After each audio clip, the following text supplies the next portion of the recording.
So hello and welcome. Happy Friday. Today is Friday, March the 15th, and this is Backyard Beekeeping Questions and Answers, episode number 249. I'm Frederick Dunn, and this is The Way to Bee. So I'm really glad that you're here. Thank you for joining me. If you're brand new, welcome. If you've been here before and came back, what a great compliment that is. So I hope you're having a great week. Things are changing a lot around here. If you want to know what we're going to talk about today, please look down in the video description below and you'll see all the topics listed in order and some links that might be able to help you out a little bit. So what's going on outside? As shown in the opening, 39 degrees Fahrenheit. That's 4 degrees Celsius, 2.2 miles per hour wind speed on average, 96% relative humidity, so rain at any moment.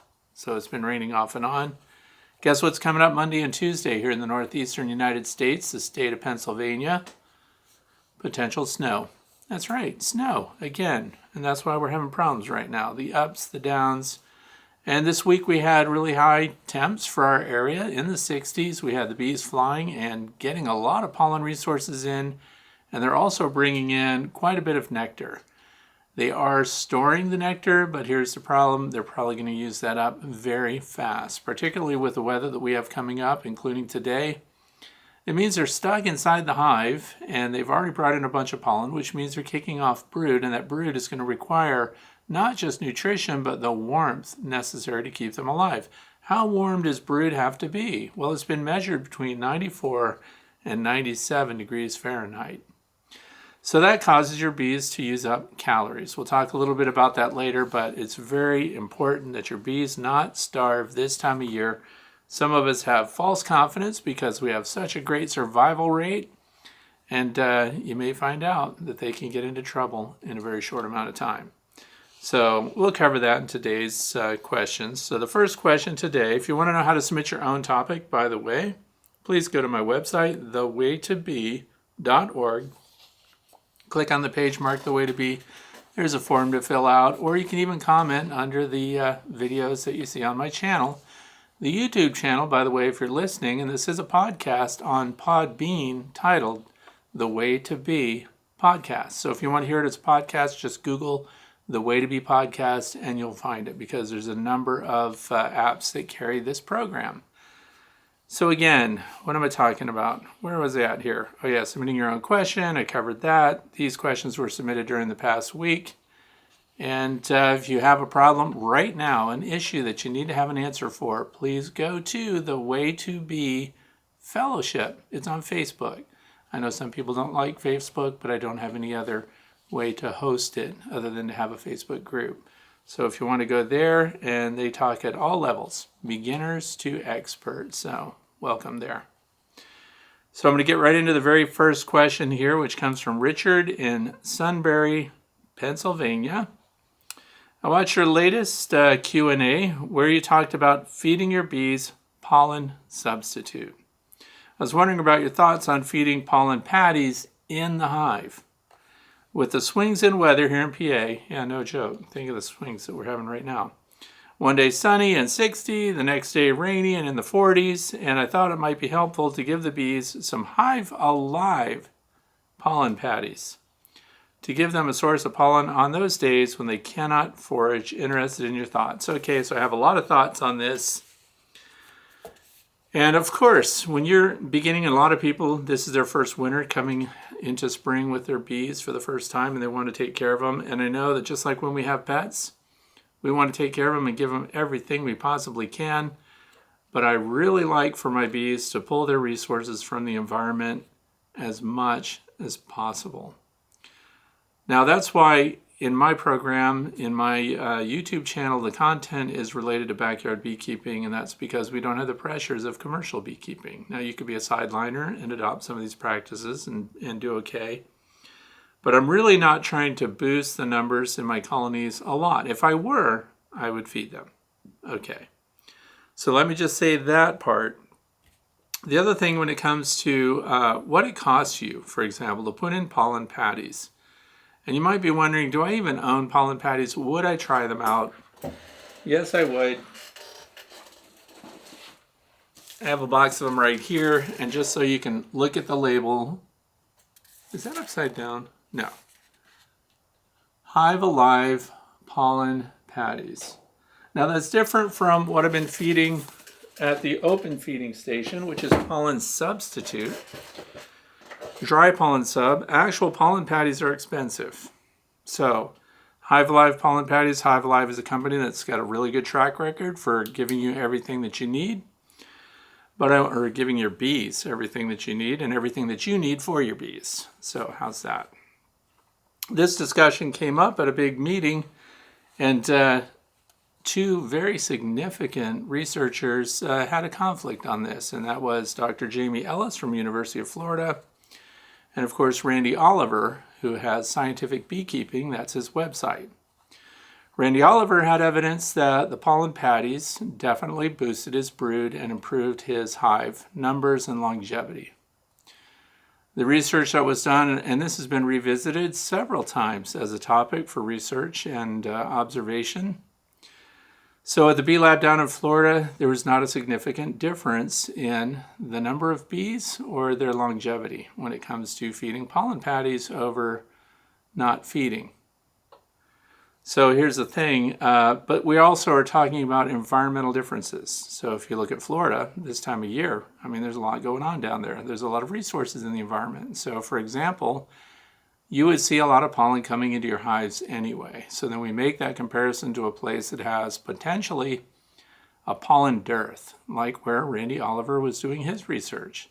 So if the environment is not providing what your bees need regarding plant protein, which is the pollen, then pollen patties would definitely boost your bees. So this is what I'm saying to you. If you notice that box is unopened, and the reason is I can't imagine using them. And the reason for that is because my bees are bringing in pollen by just massive amounts of pollen. My rule of thumb is if I see 10 or more pollen loads coming into a hive per minute, 10 or more loads per minute, then I know that they're bringing in what they need.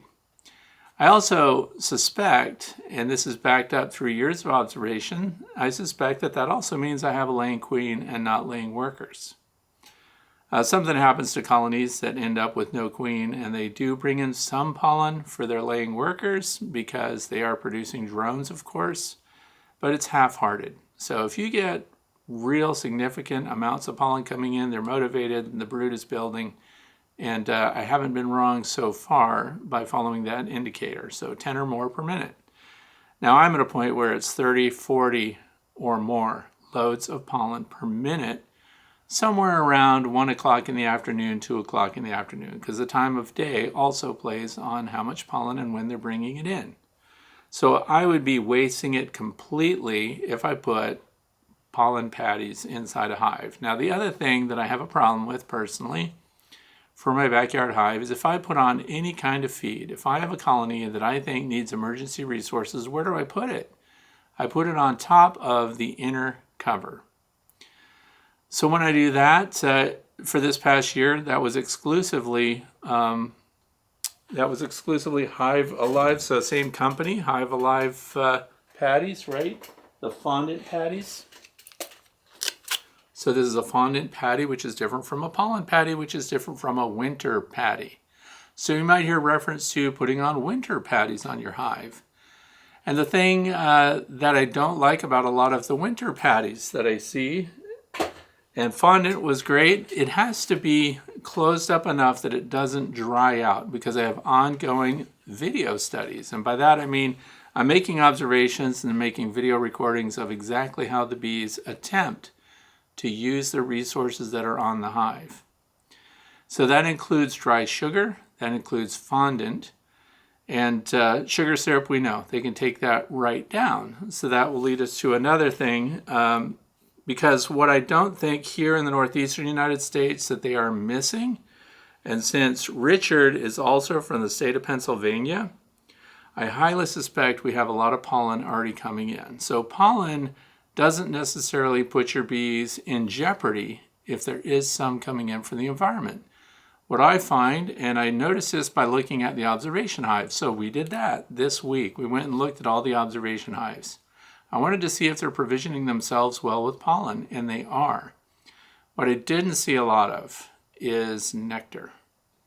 So if we look at the open cells on the upper frames, it was a little shiny in there, so we had some, but here's the problem. When we get weather like today where it's 39 degrees Fahrenheit outside, and then we're facing several days in a row, your bees are taxed with keeping the brood warm. And to do that, they're going to burn a lot of calories. So I have seen in observation hives, entire frames of honey completely disappear in just a couple of days at a time when they're also brooding up. So I know this can seem like muddy water to you, but I want to explain my thinking. I don't want them to build more brood right now than what they're already getting from the pollen that they source in the environment, which, by the way, is going to be the best pollen. Even if you spend the big bucks and get pollen-loaded patties, I want them to have the energy resources they need, because that will crash a colony quicker. So if you're going to artificially build the colony by adding them more pollen than they otherwise find on their own, then you also need to provide the carbohydrates. So you need to provide the sugar resources that they're going to need. And that needs to be a lot more than the pollen.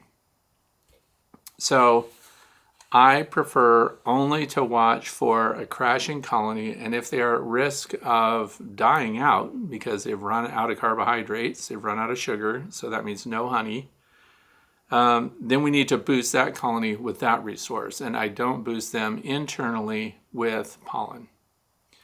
Now on the flip side of that, some of you have already made up your mind and you're going to put pollen patties in, and now I'll talk about that. You put them ideally right over the brood. So when you do that, you need a feeder shim to make space for it. Otherwise, you're just smashing a pollen patty on top of your brood frames. So for it to be the most effective, of course, it would be there. Now, I would recommend, this is for me personally, if I were your mentor right now near where I live, I would recommend not pulling your hive apart. To get to the brood, to get to where you would put that pollen patty in and have it in an effective spot, you would put it down in the brood, right, on top of those frames. So that means pulling off your outer cover, pulling off your inner cover, and of course having space. So if you don't have a shim there, and a shim is just a spacer that gives you room above your frames so that you can put something in like a patty, a resource. Now you're going to encounter a lot of comb in there. So when we have the frames up above and the frames down below, that space in between is no longer wide open. So you might have had 3/8 of an inch there, and that might be enough for a pollen patty, but you've got honeycomb in there that now you have to scrape away. So that means we're also scraping away some of their infrastructure at a time of year when they're really not warm enough to repair it, right? So they're not going to use their resources to build comb yet this time of year because it's still cold up where we are. So you could find middle ground and put it right over the top of your inner cover and let the bees just find it when you get a warming period there. Or if it's insulated above that, which all of my hives are right now, then they would be able to go up to whatever resources on top of that inner cover and they could start to consume that. One of the problems with pollen and pollen patties or high protein patties is that what else goes after them? For those of you who have problems with small hive beetles like to get into your pollen patties and reproduce in them in areas where your bees can't reach them. So I'm going to talk about something else. First, let's talk about the inner cover. So this is the inner cover, and I like this one in particular. Look at all the propolis that's on it and all the beeswax. Propolis around the edges. So this is one that's been in the hive for a long time. Here's another one. Lots of beeswax on it. Anyway, my middle ground is that this comes from Bee Smart Designs. This is something that I personally don't use, not interested in it, don't need it. Why? Because I don't have small hive beetles, but this is called a trivet. And it's really interesting. So you would take this trivet and set it right on top of that entrance and see the gap that it leaves here.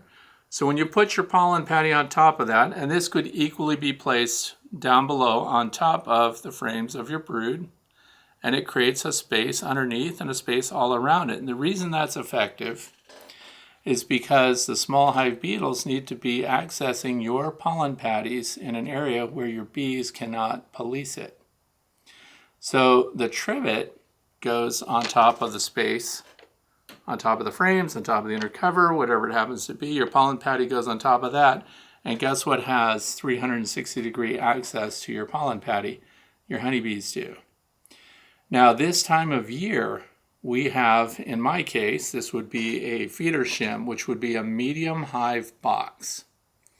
And when I set this on here, if I wanted to do it, and I put my pollen patty on there, you might look at all this space and go, well, now they're just going to build a bunch of honeycomb up in there. And I'm going to tell you that they won't, and here's why. It's the time of year. So we're in March right now, and we're talking about providing an emergency resource for your bees. So remember that above this, you would want to have some loose double bubble or some insulation, an insulated outer cover above that. And in my case, insulated sidewalls as well on that medium box that's on there. And I've also taken inner covers like this and actually glued them to the medium box. In other cases, I've got the insulated inner covers, which come from the same company that makes this, BeeSmart Designs. And I use expansion foam to stick those together, and then I have a foam cover. So I have all the different configurations out there.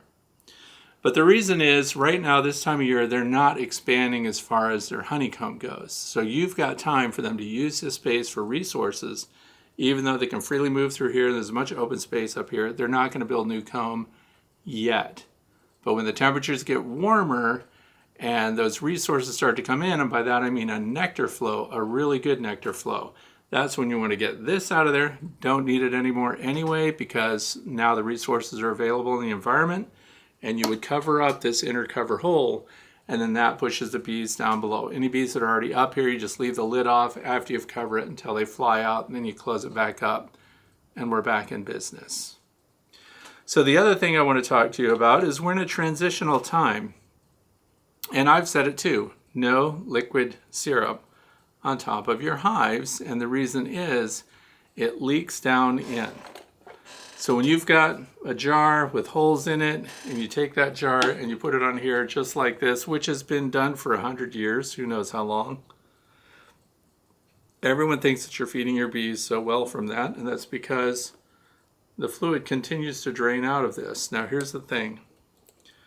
As an air pocket develops up in this jar, each time it goes from cold to hot, the air expands in there and it expresses syrup down. So even if I put this on a mock hive without any bees in it, once that airspace is a third or more, it speeds up and pushes out even more, which every day that it goes from night and cold to daytime and warmth until it actually empties itself out.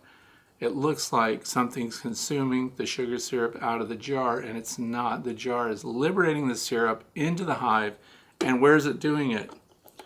Dead center, directly over where this spring's brood is located. That's why I don't do that, and I don't recommend that.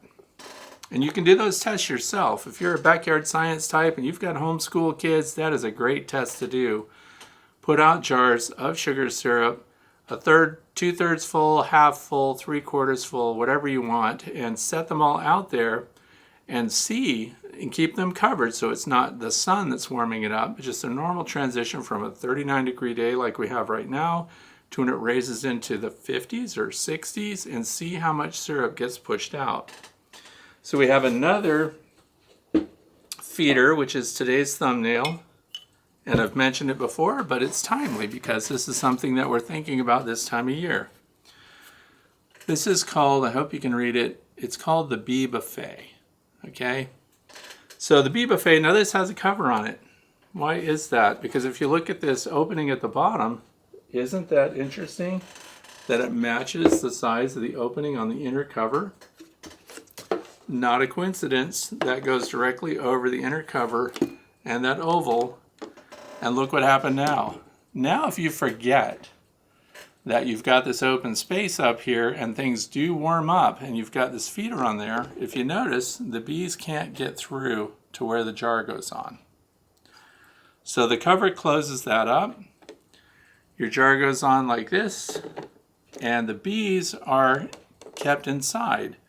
And what happens is there's a trough in there that they feed at.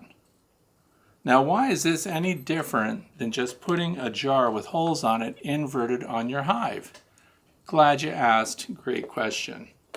Because here's what happens. At nighttime, when the air that's up in this jar starts to contract, the first thing it's going to do is pull the liquid back out of the trough that it's sitting in. So in other words, it's not just drawing air in right away as it contracts, that later will expand when things warm up again. It's drawing the liquid out of the trough in the bottom here, and then as it expands the next day, it's just refilling the trough and not flooding down inside the hive. These are experiments you can do yourself. So if you're going to offer sugar syrup inside your hive from an inverted jar, this is the only feeding system that I know of that will not express syrup into your hive. And what kind of syrup would I recommend this time of year? 1 to 1. So that's 4 pounds of sugar to half a gallon of water. And that would mix up 2 quarts of this. So that's a feeding solution. And by the way, the number one concern for me personally for a colony that is using up too much of their honey and stored nectar resources and is yet at the same time bringing in a lot of pollen, their number one risk is that they're going to run out of honey and stored nectar. So this way you can save that colony. And again, if you forget that that's in there, this height is short enough that it fits inside a medium super. So if that's your feeder shim and that's the feeder shim I recommend that you have. So I know this went beyond patties, but that's because I want you to kind of know what the different options are and what the risks are when you put those things together. So the patties, depending on where you live, if you're in a pollen dearth right now, then you are artificially building brood. And I'm thinking as a backyard beekeeper, how critical is that going to be? So for me personally, I just wait for the pollen to show up big enough and in enough variety that the bees will build on their own. That is a great way to test kind of the natural environmental rhythm of where you're keeping your bees. I'm just mentioning all sides, so just in case your mind is set, how would I do it? And those, I hope, are the answers you were looking for. So question number 2 comes in from Jeff and Jenny. That's their YouTube name. And it says at 2042 into this video, so this is an apiary survival walk. So if you want to see that video, it's, you know, I just walk from hive to hive and we look at how the bees are doing. So you said you're only going to be using Apamea deeps in the future. Can you elaborate on why? So for those of you who may be unfamiliar, Apamea, those are beehives that are made out of recycled plastic and they're insulated. And the Apamea dealer is at every big expo and bee gathering and conference that you'll see. Every conference I've been to this year, they've been there. And I started using them, let's see, this is the second winter with Apamea hives and the third year. So the thing is, I like their hives in general, and of course I have the big hive, which is a 10-frame standard Langstroth design, and they have their own different entrances. They have a built-in pollen trap. They have built-in feeders, which are really convenient. And once the bees have sealed up the venting through the top, because they don't want it, once they've sealed up that with propolis, those gaps and openings, then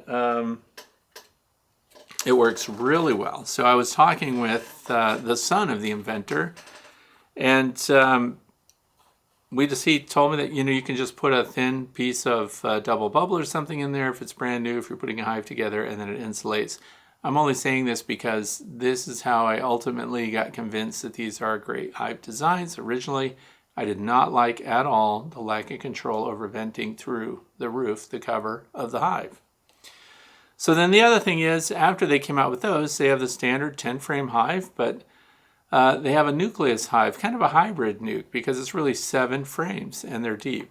So when I say I'm only going with the deep supers on these hives, I'm referencing the Apame 7-frame nucleus hive, which can even be turned into a mini nuke because it has a divider board that goes right in there, and then any supers that go up, you can have divider boards on them.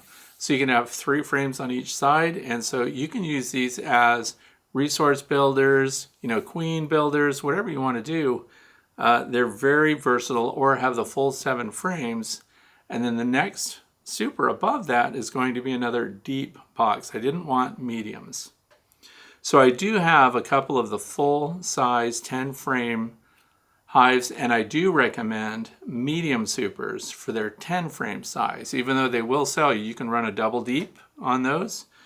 But the medium super, if you want to have it manageable and something that you can lift and carry around, and the handles, by the way, are built extremely well. There is a knockoff out there of the Apame, and I looked at that too, because guess what? One of those was at one of the expos where the Apame hive was. So it was really easy to then go and see that we can look at the knockoff and see why it's so much cheaper. And one of the conspicuous things right away is if you look inside, the metal plate that goes inside that supports the handle mechanism. So that's your latching mechanism. It's also the way that you lift the Apame hive. On the knockoff version, who knows the company that even makes it, because that was a little squirrely figuring out because someone had donated it. I think it was a fundraiser. The screws just go into the plastic, so they weren't bolted onto an inside plate that held it. So it was lacking some quality build components, right? So anyway, if you're going to pull the deeps on 10 frame sizes, you're going to have a lot of weight on your hands. So yes, mediums for the 10 frame size. Full deeps for all of the Apame 7 frame nuke size, and that's because I intend to turn those into triples, just as I do with my 5 frame nucleus wooden hives. And one of the things I really like about it too is that the latching system that they have, if a big storm came through and blew it over, they're all latched together. So if it fell over in the snow, for example, midwinter, I would lose nothing, including the integrity of the hive and the different boxes going together. The other thing is it has holes in the feet that you can actually use U-bolts and screw it down to whatever the hive stand is that you have. In my case, I do have wooden hive stands, so I've got the wooden cross members and a lot of different support structures, but that allows you to bolt them down if you wanted to. And so it has some really practical things to it, but in reference to this question, I'm talking about specifically the 7 frame nucleus hive, which, by the way, I just bought 2 more of them, and I used a discount that was because of a recent conference that I went to here in the state of Pennsylvania, and they had them shipped there. And I went and picked them up. So I'm expanding the 7 frame nucleus collection for my Apame hives. And it's not that I have anything against them, but I probably won't be buying the bigger 10 frame versions of the Apames. I'm scaling down as far as the width of my hives, and that's because they tend to do better in these reduced spaces, and instead I'll expand up. And that's why I mentioned how secure they are as far as connecting the boxes together. And another curious part of that is for those who just want to use wooden hives only, and that's no problem at all. They don't have the insulation of the Apame hives, but my wooden nukes made it through winter just fine. No insulation around them, no weather wrapping at all, just an insulated cap over the top, which is, of course, where they end up at the end of the winter. So they make it just fine, but the thing is, Apame sells their brackets that you can screw onto wooden hives. So you can actually bolt all your boxes together, and then again, just bolt down that bottom brood box, and then the rest of the hive is completely stable. So it was interesting. In fact, I just looked at that today before I came on to talk. So that's why, if you're getting the big ones, yes, go to the mediums, or you're going to have very heavy supers on your hands. But when I'm talking about the nuke hives, I'm going with all deeps. And it also keeps me in the same size frames, by the way. Question number 3, James Stroop. That's the YouTube channel name, James Stroop 4552. Mr. Dunn, with your QMP uses and observations, you get or gather a bunch of foragers, basically, where you want them. But would there be a queen present, or is it just foragers willing to jump ship? And I'm glad this came up because a lot of people will be trying to lure swarms and things like that this time of year. So if there is not an active swarm on the go, now, so this gets complicated, so I hope this comes through clearly.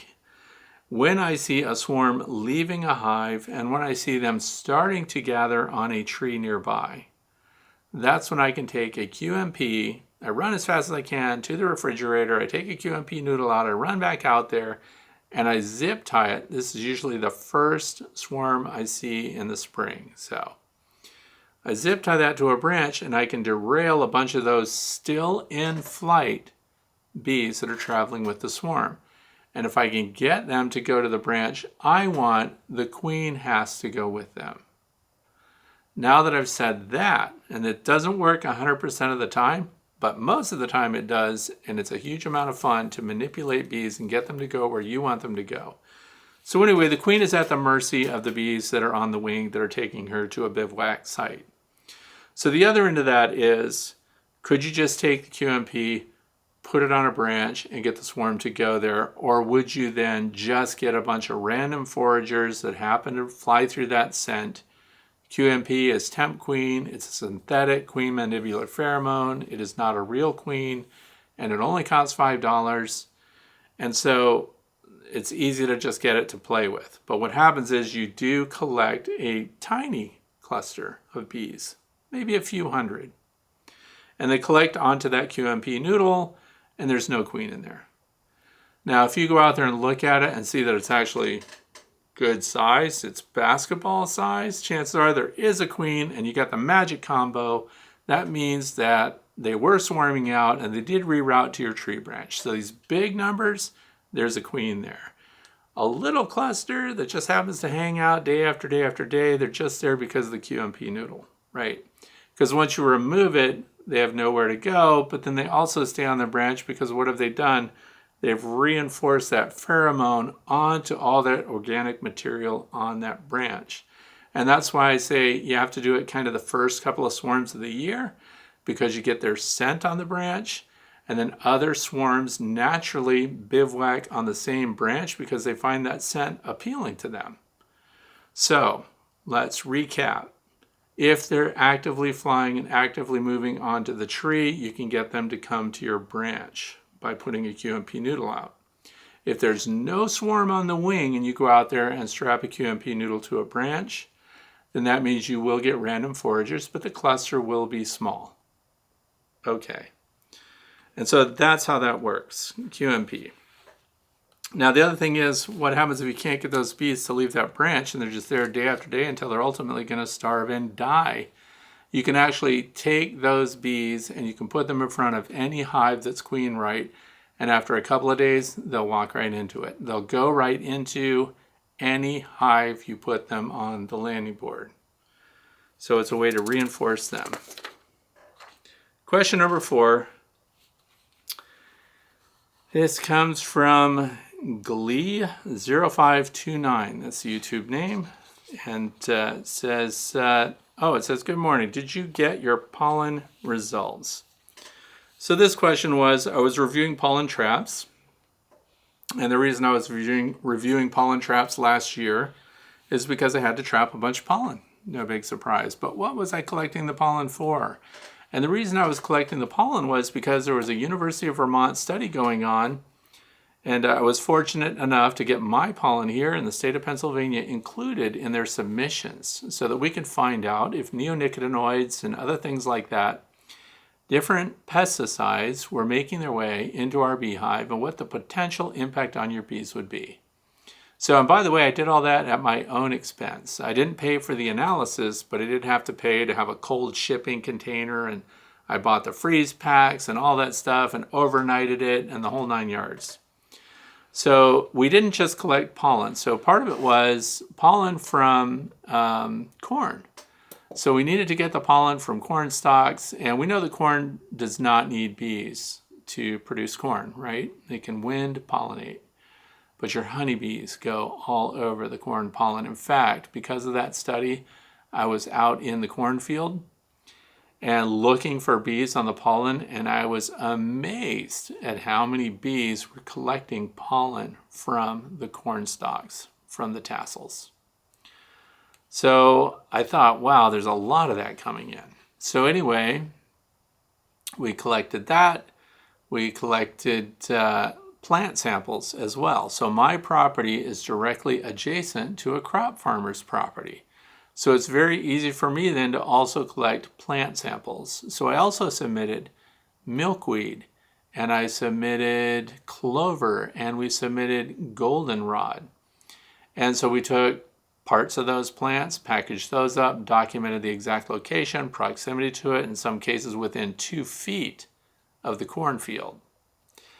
And then I wanted it to be ready by January when I was giving my presentation at the North American Honeybee Expo, because I wanted to make that part of my presentation, which was challenges your honeybees face, and I wanted to show all the video sequences of the bees on the corn and everything else. Very anticlimactic, so it was good news for me. First of all, 0 neonicotinoids. 0 in my collected pollen. Now, the thing of it is, it was all the pollen together, by the way. So there were other varieties of pollen being brought in. It wasn't exclusively corn pollen, but the corn pollen looked like a lot of it. The other thing is in the adjacent plants. So in other words, were the pesticides, herbicides, insecticides getting into the soil and then subsequently getting into the wild plants that our bees are also foraging on? So clover is a big one. Goldenrod's a big one. I did not submit any asters because I didn't want to wait that long. And the study had an end date. We had to submit all our samples, and I had milkweed. So milkweed, huge for your bees as far as nectar goes. And that all came back negative. Now, the spectrum of pesticides, and when we say pesticides, some people in their heads automatically think insecticide. But those are different. Insecticide falls under the pesticide umbrella, but a pesticide includes all your antifungal agents and all of your treatments, right? So it's not just an insecticide. These are designed to protect the seeds to keep them from rotting and to keep fungus from growing on them. And there are systemic pesticides that grow throughout the plant that protect it throughout its life. And keep in mind, by the way, you're eating that. And when people say, if you say, we're eating the pesticides that go into protecting the corn, and then they'll say, no, you're not, that's feed corn. And then my question to that is, well, it's feed corn, what are you feeding it to? And then they say livestock, and then what livestock? And then if they say beef cattle, you return to your original claim, we're eating the pesticide. Because if it's being fed to livestock, we're ultimately someday eating the livestock, which was fed pesticides. You see the loop? See what I'm talking about? Anyway, great news. There were a couple that showed up on the register, but were well below limits. Now, the study included other areas. So if you want to see what happened to Michael Palmer and the guys that are up there that participated in the study, they were not happy because their numbers were not good at all. In fact, because I sampled other plants adjacent to mine, the plants they sampled up in Vermont had pesticide loads in them. So if I can find that link to their discussion, I'll put it down associated with this question, and then you can see them discussing it. Because there are a bunch of big name beekeepers up in Vermont that participated in that study, and they're not happy with the way the environment's being treated up there. And that's my family's home state. That's where my mom was born, my dad was born, my grandparents, they're from Vermont. So I was not happy to know that that's what they were dealing with, but I was very happy to know that my pesticide loads here are extremely low, which may have a lot to do, by the way, with the passive success of my honeybees. So if you want to know, for example, if pesticide loads are high wherever it is you live, if you're in the United States, go to beescape.org, beekeepers.org and put in your address and see, because all the farming, all the agricultural practices in your area require registration of pesticides used. They can't just go out there and use anything they want. And when they use it, it's registered through the Department of Agriculture. Beescape.org is run by Penn State. So it's a great resource. And by the way, no big surprise, I have very low pesticide loads where I live. So those are the results. It's several pages. So they tested everything. It was pretty amazing. And mine was page after page of zeros. Question number 5 comes from Keith. And I'm in southern PA trying to figure out when to have splits done in a hive so they can build up and still have a large honey crop. Any pointers? So for those who are backyard beekeepers, new beekeepers, now here's the thing too, by the way. A lot of people will say, and this is weird to me because in the South you just think they're feeding all the time, like they never run out of nectar. But I find out that down in the South, spring might be their only nectar flow, their only real honey harvest. Where here in the state of Pennsylvania, we get 2. So we have 2 opportunities. 2 big ones, by the way. So in southern PA, the chances are very high that you can do a split, get them built up, and still get a big honey harvest. So here's the thing. Maybe control the size of the split, but the question is, when should you be ready? So when you go outside, and this is one of the best things about this time of year, when the weather's warm, you can get your cup of coffee or whatever it is, your tea, hot water, whatever you drink, go outside and look at the landing boards. What would we be looking for? So we're watching the landing boards, look at all the pollen going and look at all those foragers coming and going. Now my grandson's favorite bee is a drone. So he goes out there looking for drones. So that's what we want to see. Before you're thinking about doing a split, first of all, we want to see a highly productive colony. Not one of those little ones that just looks like nothing's going on. We want high production. We want good numbers. We want great foragers, and we want lots of drones. Good, healthy drones that are zipping out and coming back, because that's your indicator that you've got reproductive stock on the wing. And that should indicate to you that other colonies elsewhere also have good drones flying. And that's what we're going to need when we produce that queen. Because keep in mind, once you start and make a split, you're going to have to produce a queen with the eggs that are left behind. And if you've already seen queen cells are in production that are half done or something like that, that is a time to go ahead and pull a frame that's got your queen on it with her brood and start a resource nuke there, because here's what can happen, and this is why it's going to help you get more honey if that's your goal. What you just did is you produced a micro nuke. Let me do a tie-in. Let's say you had one of the Apamea 7-frame nuke hives, right? 7 frames is pretty big. But if you put the divider board in it, right, and it's a single deep, so it's got the insulated cover, it's got a feeder on top, it's got 2 feeders, they're separate. So we just created a micro nuke. So you pulled a frame with the queen on it, you put her in that Apamea hive, right? So then you've got 3 deep frames in there. So you're going to pull another frame with honey on it, or you're going to pull another frame that just had strong comb. So you just created a micro nuke with the queen. She was on her way out anyway. If you're seeing queen cells and they're nice and drawn out, I'm not talking about a queen cup that has nothing in it. That means absolutely nothing.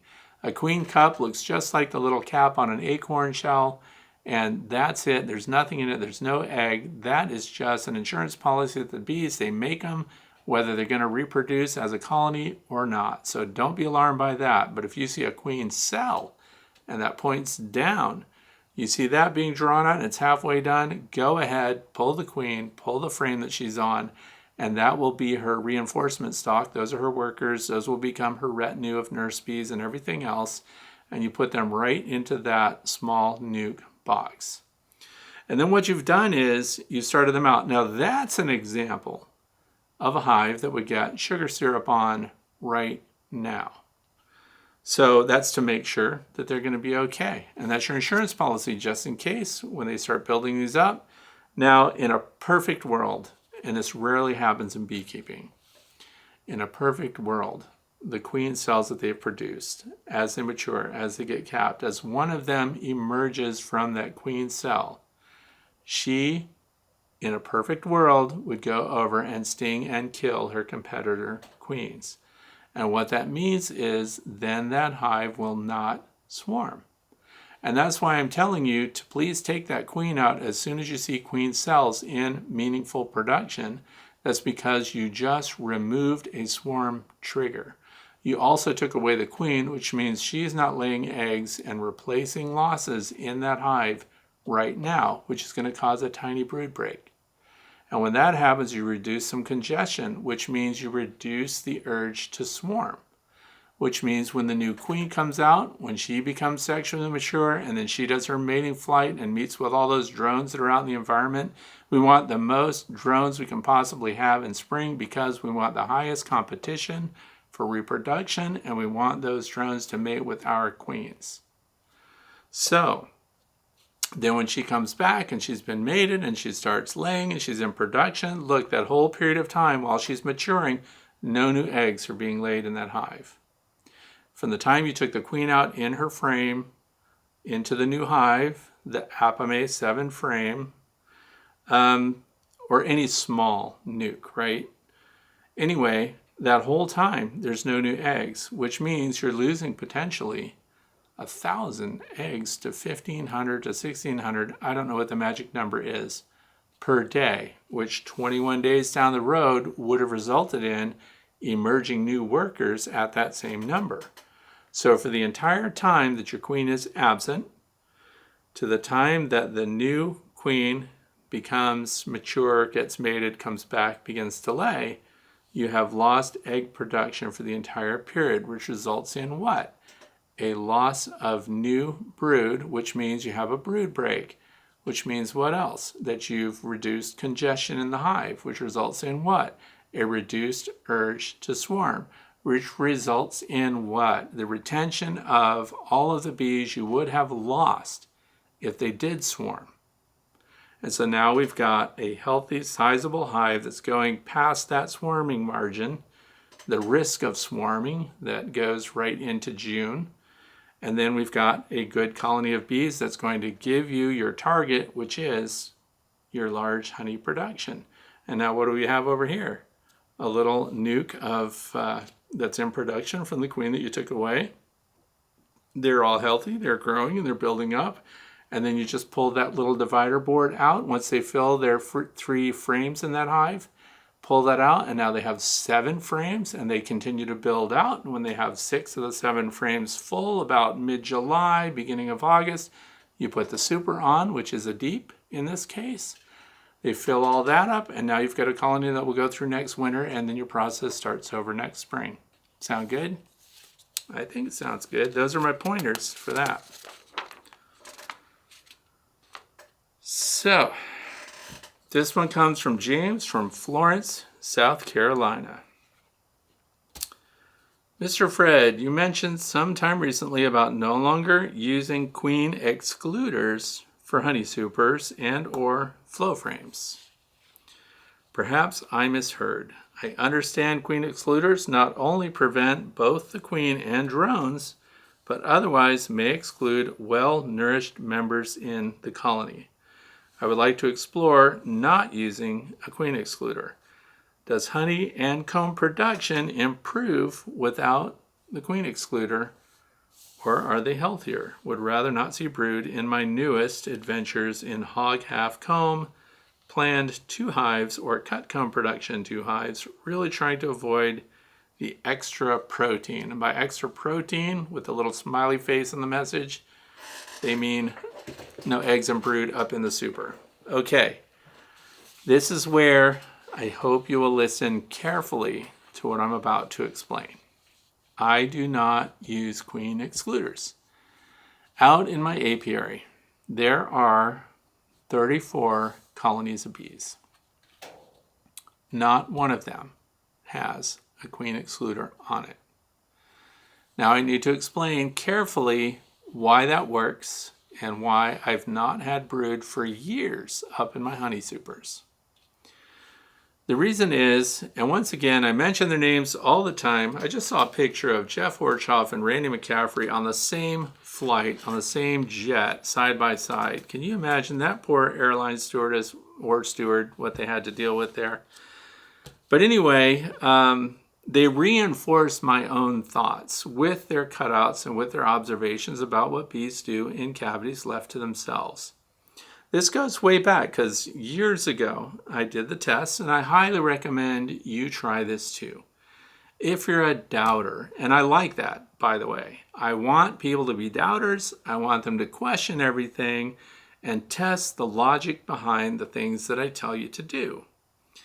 And so here's the thing. If you put out trays like this, let's say, and you put, sugar syrup in there, and then you cover this up, this whole thing. So once the bees are acclimated and they're coming and going and they're mobbing it, overnight, when they're no longer at the feeder, refill this tray with sugar syrup, cover it with the queen excluder of your choice. The following day, when the weather warms up, the bees will come back and you will see them. And we all know they all have no bedside manner. When it comes to feeding at sugar syrup sites, they're in a frenzy. They grapple each other, they roll around, they're all intense, especially this time of year. That's how I know the nectar flow has not started. They're so intense about sugar syrup that they just go nuts. Also, there are no bumblebees yet, and there are no wasps yet. So the bumblebees, we know they can't make it in there. So the honeybees, you will see, first of all, they don't just passively want to get in there. They really want to get in there. And what you will learn quickly is how much they struggle to get through. And also how some of them never seem to get through the queen excluder at all. Now, that wasn't just one kind of queen excluder. So I've mentioned this before, but I'll mention it again. There are plastic queen excluders, there are metal queen excluders, and I recommend set one of these out for each of those, do triple tests and see how it goes and see which ones the bees get through the easiest. Some of the plastic queen excluders I don't like, and that's because the way they were molded when they were made, there are little flat edges, so there's a really sharp corner, sharp edge to it. And the bees have to scrape and rub against that edge every time they pass through the queen excluder. Now understand, this is also why we also have another division, so stay with me, in how they get managed, so in how the hive is configured. This is where you've got a brood box. Then people put a queen excluder on it. Then they put a medium super on it, or they start to stack up multiple medium supers. But what else do they add? 9 times out of 10, you'll see an upper entrance. You'll also see upper venting. So the bees that are coming and going, that are foraging, are now utilizing the upper entrance. They're not squeezing through the queen excluder anymore. So that eliminates that. So what did I used to do 15 years ago? I had upper vents, I had upper entrances, I had the queen excluder in, and I thought the queen excluder was just perfect because they were using my upper entrance like crazy, right? So if you have an upper entrance, listen carefully. If you have an upper entrance or upper venting, you have to have your queen excluder because your queen will lay eggs in an area near where the air exchange occurs, where the venting happens. And learning that is when I decided not to use upper venting and not to use an upper entrance, and instead remove the queen excluder and had a single landing board entrance.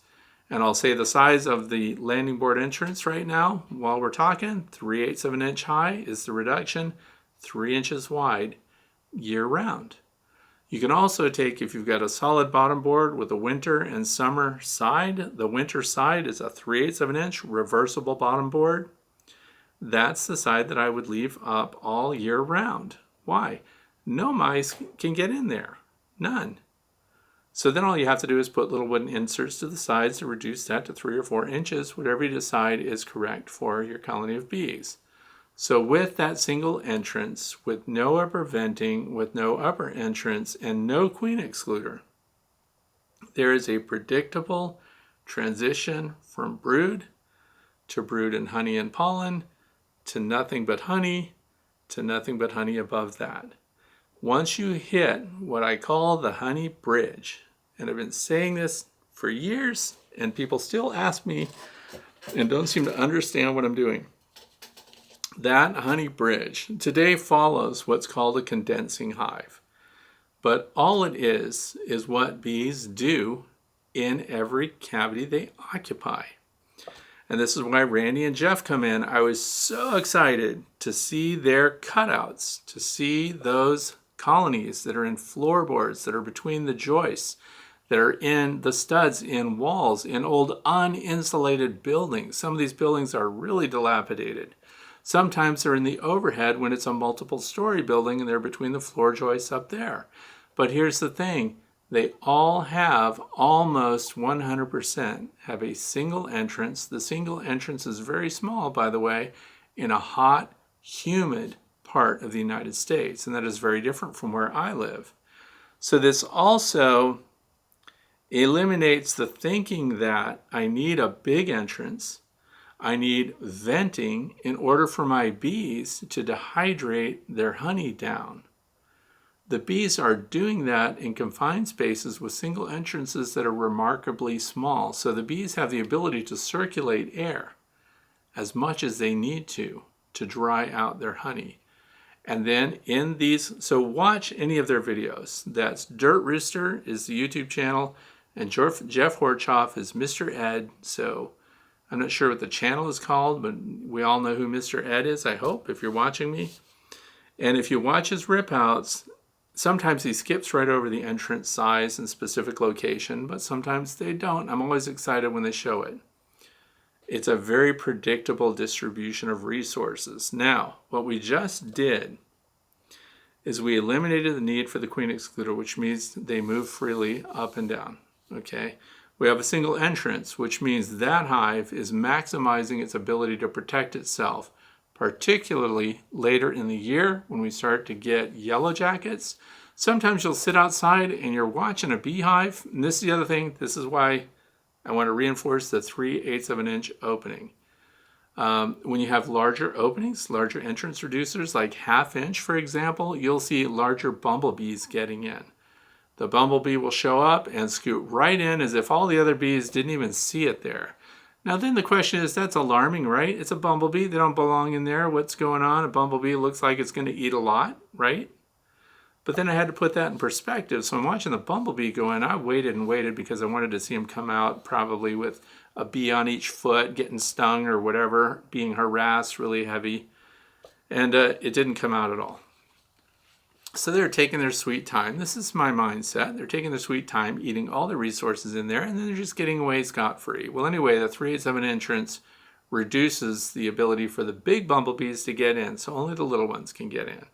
So it's part of hive defense. So you would think, wow, wouldn't they just pick this on their own? Yeah, they would. That's why when they pick a space that they occupy on their own, sometimes it has the tiniest entrance, almost an unbelievably small entrance. They can very easily defend it. And that's why their resources are way up inside, way away from the entrance. That almost seems like they had a natural order in mind. And then the beekeeper comes along and says, well, your honey stores are way up here. Let me give it an entrance right next to the honey stores, just in case some wasps want to come along and try to rob you. That is not what the bees would do. You have to get past the brood and everything else to get to their honey stores in a organized space that the bees have occupied without the assistance of a beekeeper. This is how and why I don't use a queen excluder. Now here's the other thing, comb honey. Comb honey is really great, and I've been doing a lot of it. I'll be doing hog halves. He mentions hog halves. I'll be doing those this year. I also, maybe some of you who, if you went to the North American Honeybee Expo, there was someone there with these frames that had wooden like frames for comb honey. I got those too, so we'll be trying those out this year also. So I'm not the least bit worried based on years of observation with a single entrance and no venting. I am not the least bit worried that I'm going to find brood up there. Now, let's move on from that. You are a backyard beekeeper.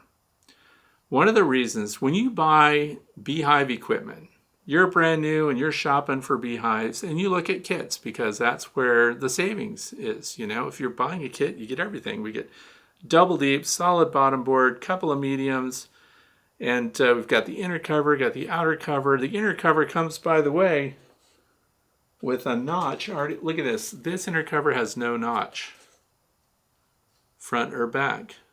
None. That's the way I like it. Let's go to this one. This inner cover has a notch. And that notch, when this faces down, it's right here. So it vents through the top whether you wanted it or not. But guess what? It's almost completely closed up with propolis. What does that tell you? It tells you that the bees didn't want it, but they come pre-notched. I really dislike that the inner covers come pre-notched.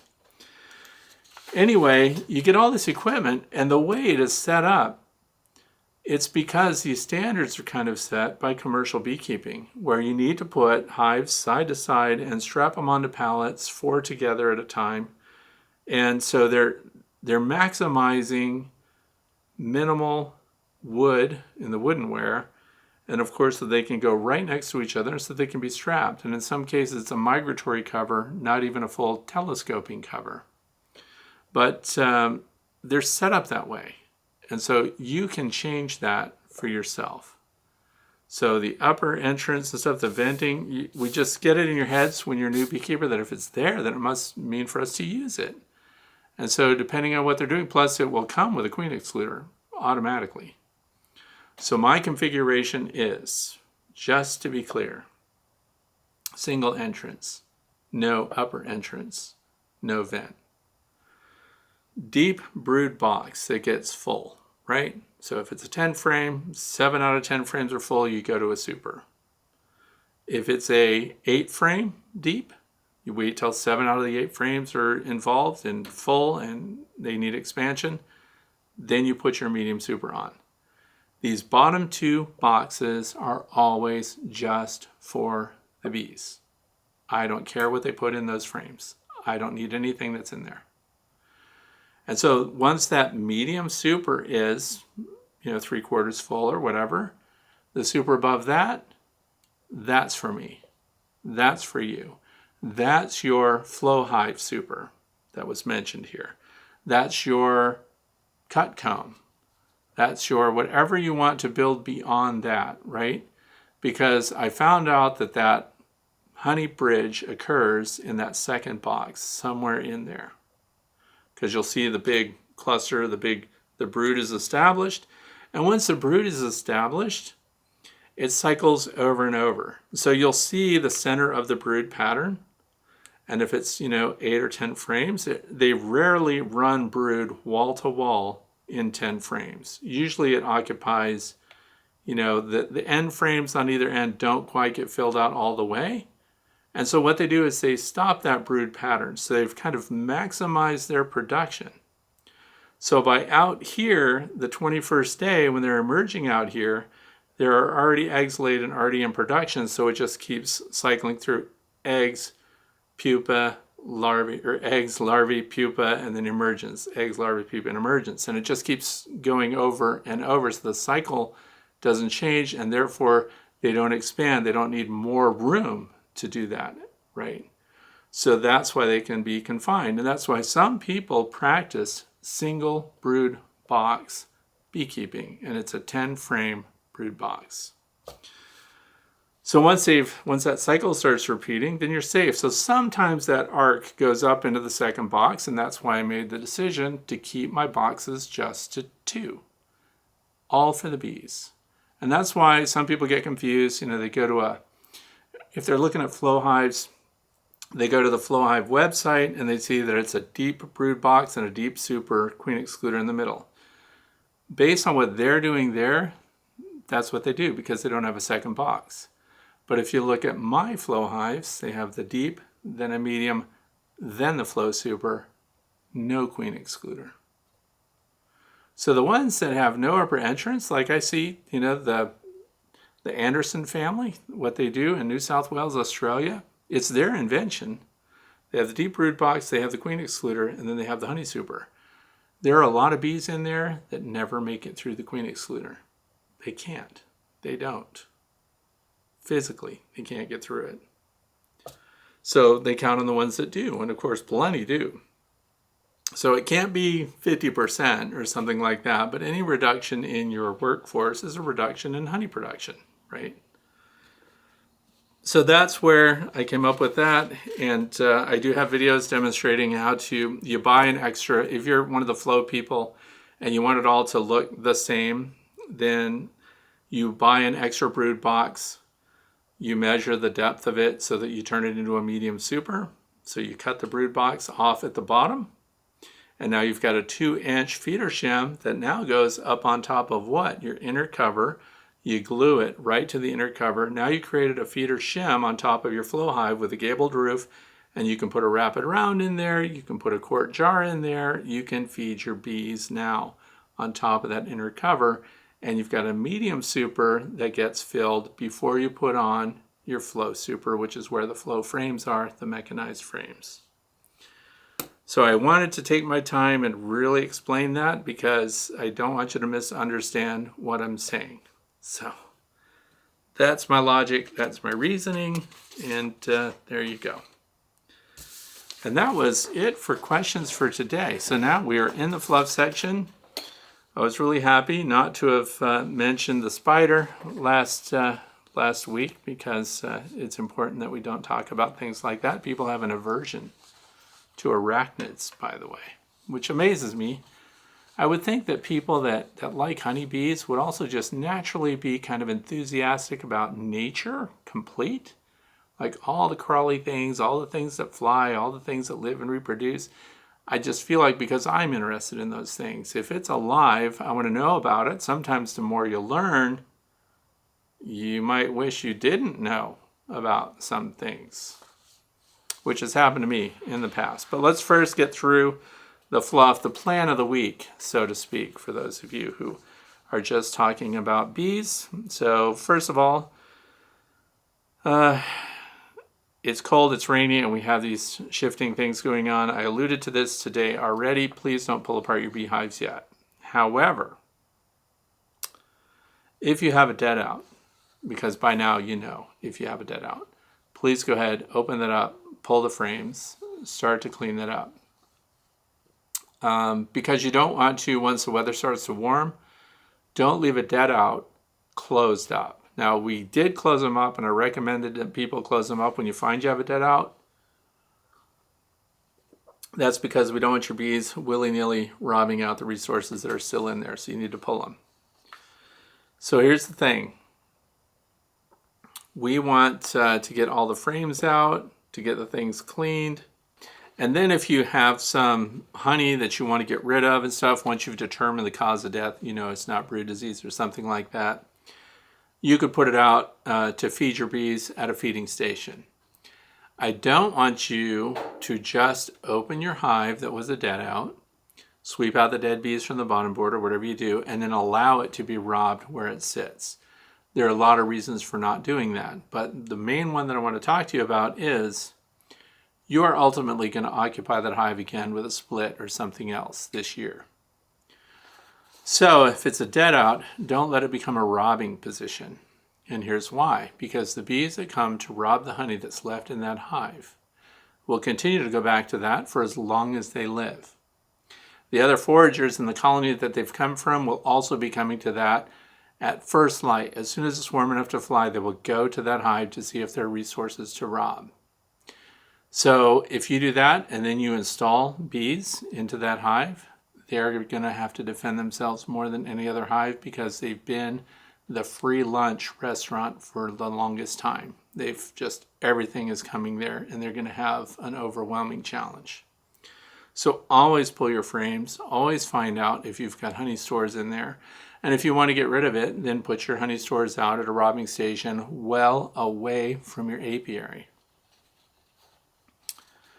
So get your supers ready because as we described earlier, things are about to change. If you find, you don't want to be scrambling around to expand a hive when you find out, whoa, you pull that inner cover And it is connected with beeswax everywhere. And when you pull the inner cover out, all this honey is dripping.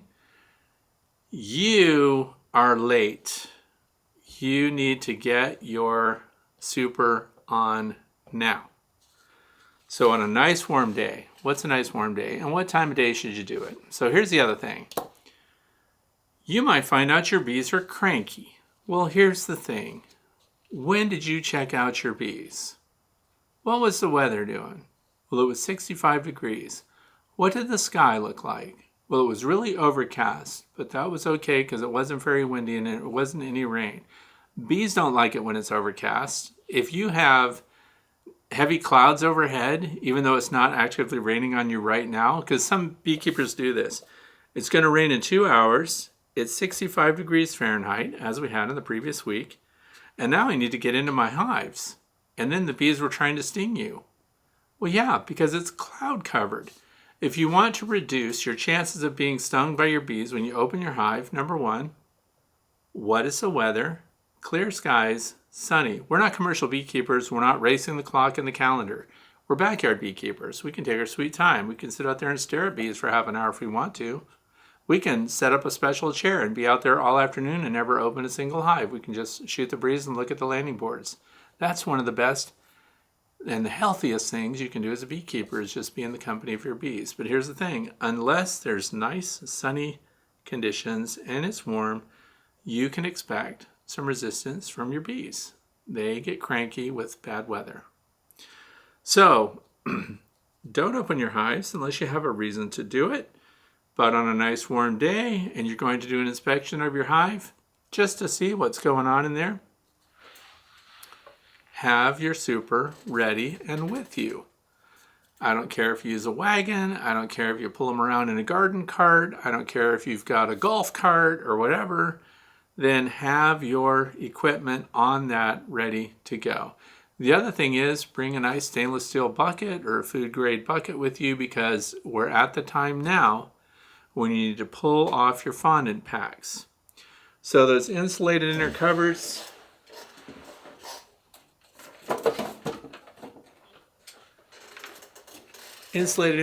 that I have, they've got these little black caps in them, which for some reason I lose, even though there's a little placeholder for it right there. You've got your fondant pack on here. We're at the time. They've got lots of pollen coming in. They're starting to bring in nectar. So within the next week or two, you're going to take away your fondant pack. You're going to drop it in your food grade bucket. I'll explain why in a minute. You're going to take this cap and you're going to close that hole up right away. Even though you'll have a bunch of bees probably in your fondant pack, you need to take that away and let those bees get off of that fondant pack. Okay, this is also where I recommend you get one of those cheap, garbagey Shark Vacs, they're called. They really suck as vacuum cleaners, but they're really good for sucking up bees because they suck as vacuum cleaners, if you know what I mean. They don't have enough suction to do a really good job cleaning, but they'll suck up the random bees so that you can close up this hive. So then this becomes now your spring configuration. It's closed. And the fondant packs, for those of you who use them,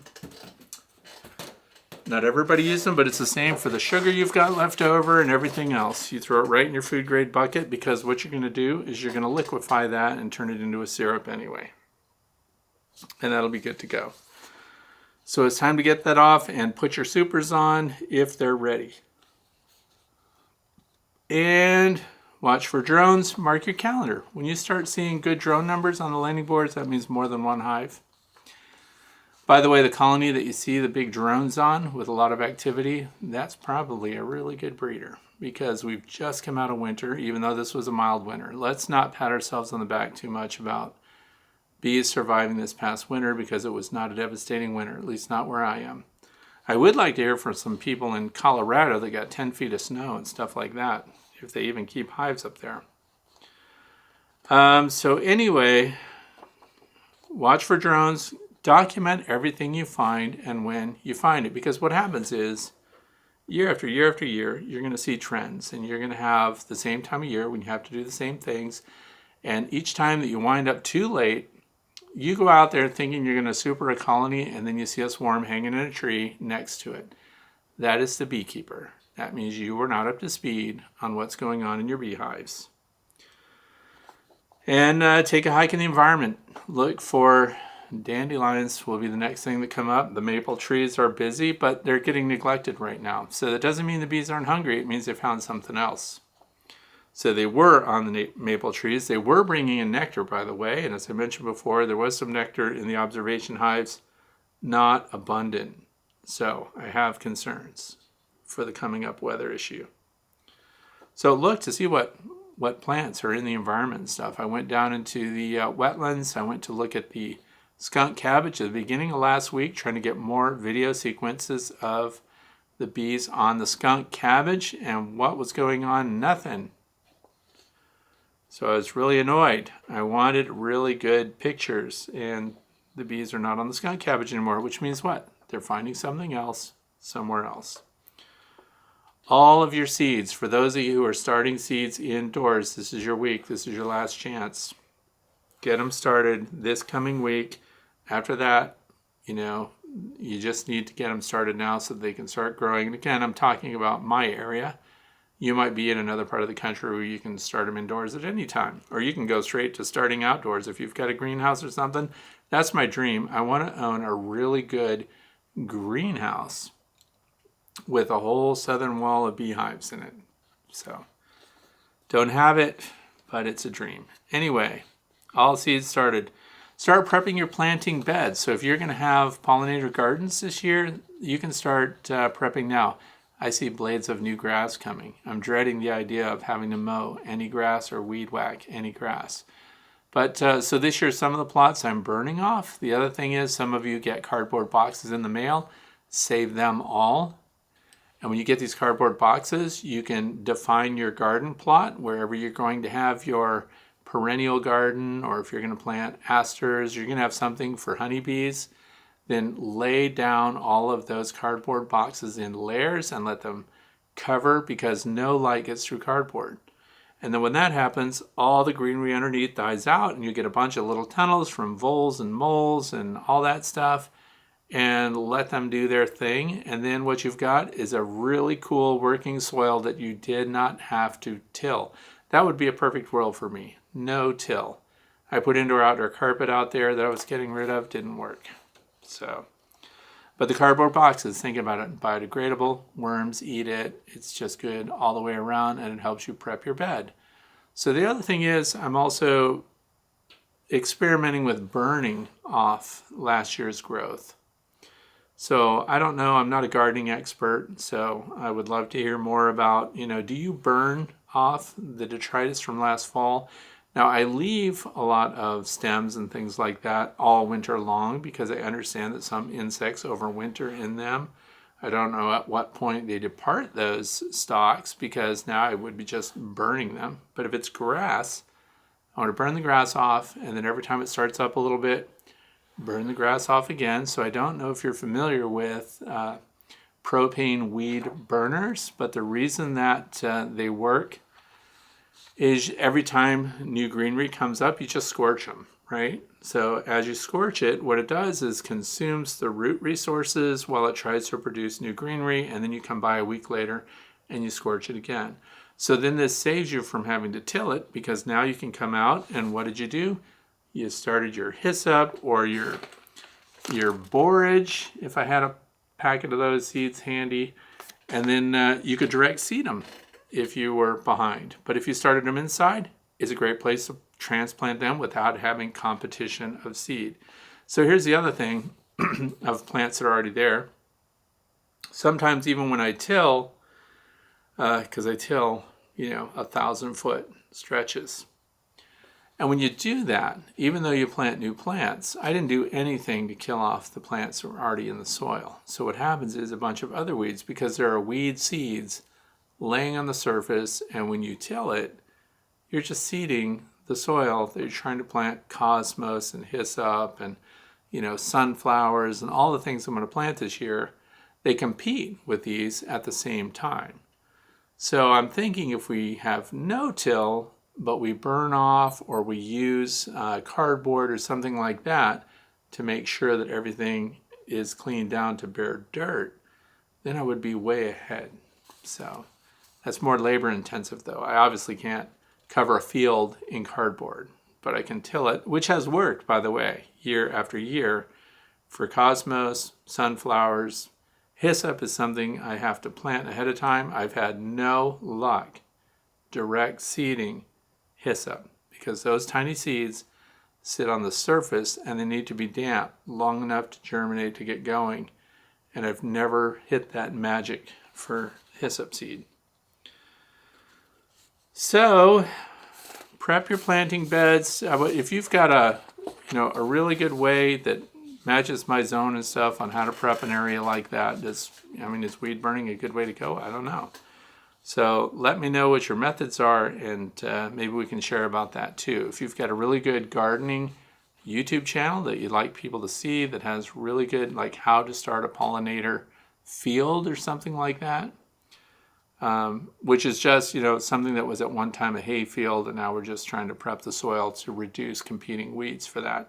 I would really like to not use any kind of pesticide that would be used to suppress all growth. I know that that is a method. I know that Roundup has a thing where it kills all greenery, and then after 3 weeks or something like that, you can plant and there's no competition. I'd rather not do that. I'd rather have some competition. I don't want to wipe out clover, for example. I like that. So anyway, that's it for today. I hope you learned something, and I want to thank you for spending your time with me, and I hope you have a fantastic weekend ahead. Thanks for listening and watching.